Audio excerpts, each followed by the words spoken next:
ভেজে নিলাম। এবার ফোড়নে দেবো তেজপাতা, জিরে আর পেঁয়াজ দিয়ে দিলাম। পেঁয়াজ আর কাঁচা লঙ্কা একসাথেই দিয়ে দেবো। পেঁয়াজটা অর্ধেকটা ভাজা হয়ে গেছে, এবার ক্যাপসিকামগুলো দিয়ে দেবো।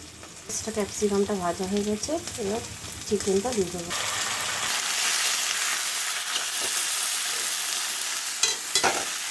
চিকেনটা ভালো করে ভাজা হয়ে গেছে, এবার দেবো আদা রসুন বাটা।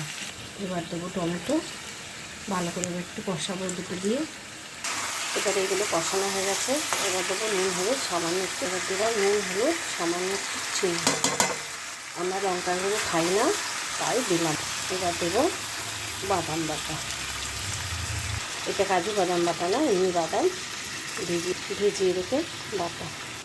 অনেকটাই জল বেরিয়ে গেছে কষাতে কষাতে, এখনও অনেকটাই বাকি আছে। অনেকটা কষানো হয়ে গেছে, এবার আলুগুলো দিয়ে দেবো। আলুগুলো দিয়ে একটু ভালো করে কষিয়ে তারপর একটু চাপা, গ্যাসটা কমিয়ে চাপা দিয়ে দিলাম।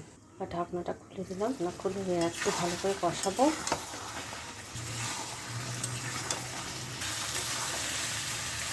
আমি একটুখানি গরম জল দিলাম, না হলে আলুগুলো ভালো সেদ্ধ হবে। একটু এলাচ দিয়ে একটু 5 মিনিটের জন্য চাপা দেবো।